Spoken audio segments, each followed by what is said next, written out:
방법을 정말 가르쳐 드릴까요? 구원받은 방법 아는 게 하나 있습니다.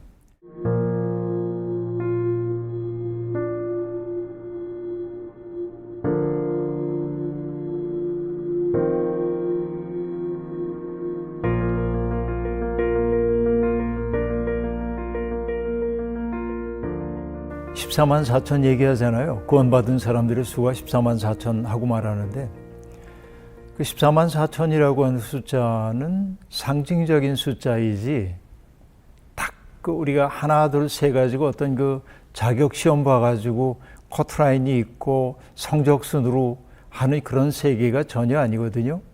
제 친구 시 가운데 천국에는 아라비아 숫자가 없다, 이런 시가 있는데, 아라비아 숫자라는 게 사람들을 서열화하고 계량화하고 줄 세우기를 하잖아요.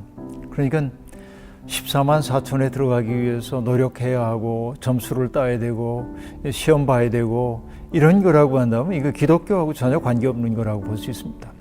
하나님이 세상을 창조하신 이후에 이 세상에 왔다 간 수많은 사람들, 또 앞으로 오게 될 수많은 사람들, 또 지금 지구상에 살고 있는 사람들이 70억 명인데, 그 많은 사람 가운데 14만 4천 명만 구원받는다고 한다면 그건 하나님의 대실패, 하나님이 실패한 거죠. 그렇게 한다면 이건 어리석은 이야기입니다.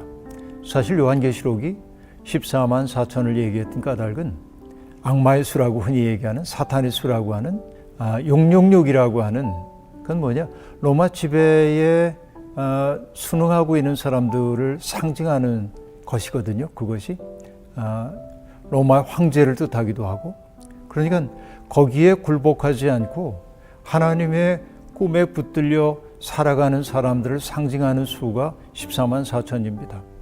우리가 알다시피 12라고 하는 숫자가 완전 숫자이잖아요. 완전 숫자입니다. 왜냐하면 3은 하나님을 상징하는 숫자이고 4는 세상의 완전을 뜻하는 숫자예요. 2를 더한 숫자 7, 럭키 세븐이죠. 2를 곱한 숫자가 12예요. 그래서 성경에 보면 7 혹은 12라는 수가 자주 등장합니다. 근데 거기에 12 곱하기 12, 거기에 얼마를 곱한 거냐면 10의 3승을 곱한 거예요. 1000이죠. 10의 3승이면 10의 3승, 왜 10의 3승입니까? 정입방형이에요. 이게 가로, 세로, 높이 다 똑같은 거 곱한 거죠. 그러니까 14만 4천이라는 것은 완전한 숫자, 하나님의 계획 속에서 일어날 구원의 완전성을 말하기 위한 것이지 어떤 특정한 사람들을 제한하기 위한 숫자, 커트라인 그런 거 아니라는 거죠. 우선 이게 이제 중요하고, 많은 사람들이 내가 받았는지 구원받지 않았는지 궁금해합니다. 그래서 어떤 그 기독교 이단 종파는 묻죠. 구원받았냐고 묻고, 그럼 그게 몇 날, 몇 월, 며칠이냐고 묻기도 합니다. 그러니까 거기에 대해서 정확하게 대답할 수 없는 사람은 내가 왠지 구원받지 못한 사람인 것 같고 그런 거예요. 내가 구원받았나요? 라고 물어볼 때 우리가 질문자에게 되돌려 줘야 할 질문이 있습니다. 어떤 구원이요? 이렇게 말해야 돼요.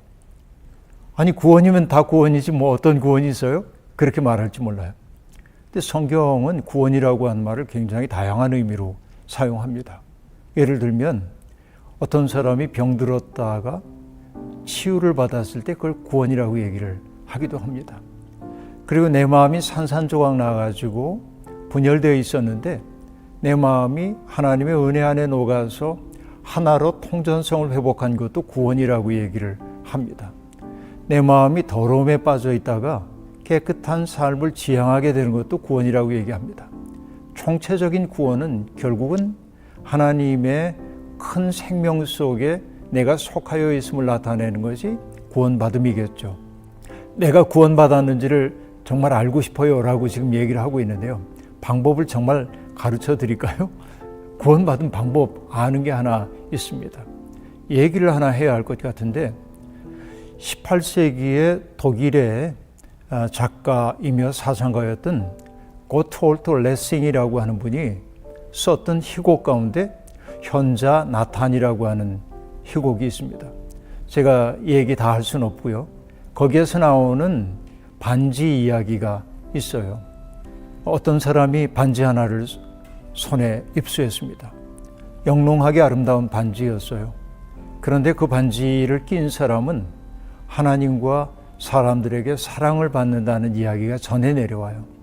그러니까 그 반지를 낀 사람은 그렇게 살았어요.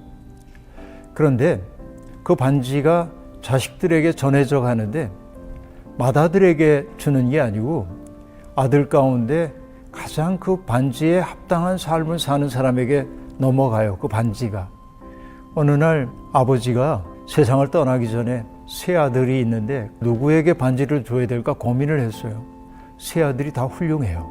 그러니까 누구에게 줘야 될지 몰라서 아버지가 어느 날 세공사를 찾아가가지고 이것과 똑같은 반지를 2개를 더 만들어 달라고. 솜씨 좋은 세공사가 똑같은 반지를 만들어 왔어요. 보니까 구별이 안 됩니다. 그래서 아버지가 아들들에게 각자 하나씩 반지를 줘요. 근데 그 아들들은 뭐라고 생각하냐면 아버지가 내게 반지를 주셨어. 다른 아들도 다 똑같은 생각을 했죠. 아버지가 돌아가시고 보니까 형제들이 다 반지를 끼고 있는 거예요. 이게 어떻게 된 일이지? 내 동생이 혹은 형이 끼고 있는 저 반지가 가짜일 거야. 그래서 재판관에게까지 갑니다. 근데 재판관도 방법이 없어요. 솔로몬 같은 지혜를 발휘하기도 매우 어려워요. 그때 재판관의 마음속에 한 생각이 떠오릅니다.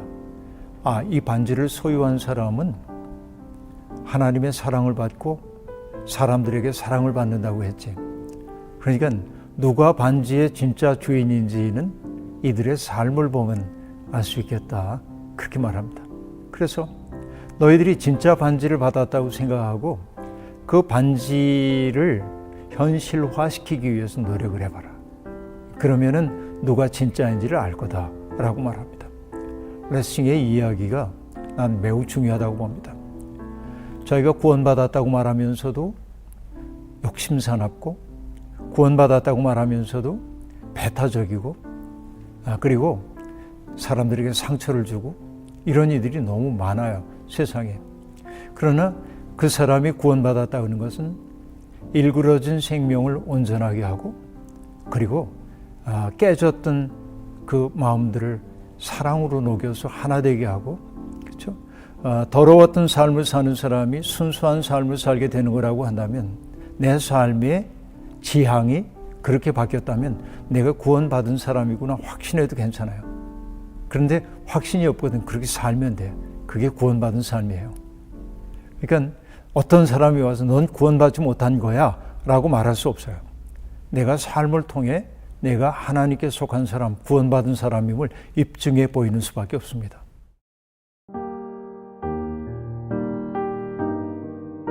이미 우리는 구원받았어요. 예수 그리스도로 말미암아. 그러니까 요한복음에 보면 빛이 이 세상에 왔는데 세상이 어둡기 때문에 빛을 영접하지 않거든요. 영접하지 않는 사람은 이미 심판받았대요. 근데 영접한 사람은 이미 영원한 생명을 얻었다 이렇게 돼 있어요. 그러니까 예수 그리스도의 마음이 내 속에서 작동한다면 누가 뭐라고 그래도 난 구원받은 사람, 영원한 생명 속에 내가 들어간 거예요. 영생은 시간의 무한한 연장을 살아내는 게 영생이 아니고 그 영원하신 하나님의 생명 속에 그 생명과 접속을 이루어 사는 오늘의 삶이 영생의 시작이에요. 그 삶이 뭐로 나타나냐면 감사, 그 다음에 그 영생을 경험하고 있는 사람의 또 다른 생의 특징은 경탄하고 감탄하는 겁니다. 이게 중요해요. 그래서 우리 시대가 사람들에게서 빼앗아가는 중요한 능력 가운데 하나가 뭐냐? 감탄하는 능력을 빼앗아갔어요. 사탄이 하는 짓이에요.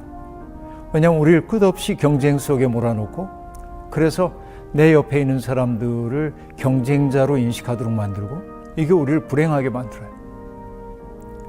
그런데 내가 구원받은 사람이라고 하는 건 바로 지금 내 옆에 있는 사람들이 소중한 사람이라는 사실을 느끼게 만들고 그래서 그 사람이 내 곁에 있다는 사실이 고맙게 여겨지고 내가 이 세상에 있다는 사실이 놀랍고, 내가 여전히 형편없음에도 불구하고 그분이 당신의 사랑을 초래하지 않는다는 사실이 너무 고맙고, 이게 감사하는 삶이고, 내 속에서 그 감사와 경탄이 끊이지 않을 때 나는 이미 영생 속에 머물러 있다, 이렇게 말할 수 있겠죠.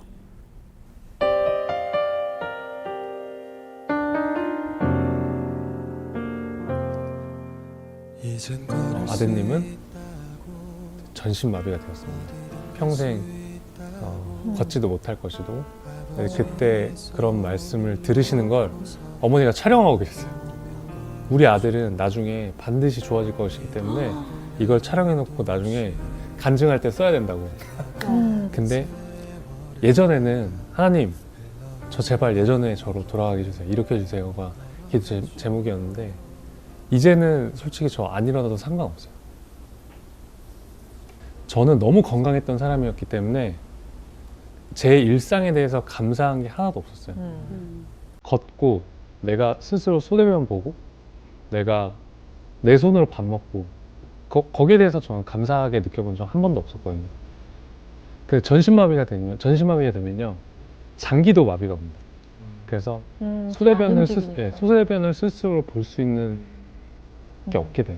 네. 그러니까 혼자 살 수 있는 게 아무것도 없는 거예요. 그래서 제가 병원에 누워있는 저는 사람들 보는 게 너무 신기한 거예요. 어떻게 사람이 앉아있을 수가 있지? 어떻게 사람이 걸어 다닐 수가 있지? 그게 너무 신기한 거예요. 어떻게 네. 저렇게 중심을 잡을 수가 있지? 저는 지금 만약에 이 등받이가 없으면 저 뒤로 자빠집니다. 지금 여기 이 코어 근육이 아직 약하기 때문에. 네. 제가 조금씩 좋아졌어요. 네. 그래서 처음으로 제가 제 손으로 숟가락으로 밥 먹었을 때 너무 감사했어요. 내가 숟가락으로 밥을 먹을 수 있다니. 포크로 밥을 먹었어요. 야, 이제 내가 원하는 반찬을 내가 찍어서 먹는 거야. 나중에, 근데 있잖아요, 또 사람이 웃긴 게, 포크로 밥 먹으면 나중에는 밥이 맛이 없어요. 한식을 포크로 안 드시잖아요. 그렇죠. 그 젓가락으로 집어먹는 그 맛 아시죠? 네. 특히 면 요리, 라면. 그렇죠. 제가 나중에 힘이 진짜 조금씩 좋아져가지고 나무 젓가락을 이제 라면을 딱 먹을 수 있는, 너무 맛있는 그렇게 먹었는데, 네. 근데 그게 그때 그 라면의 맛이 라면이 맛있어서가 아니라 젓가락질로 해서 먹는 라면이 맛있었던 거예요. 네. 다치고 나니까 비로소 예전의 나의 삶이 굉장히 감사한 삶이었구나.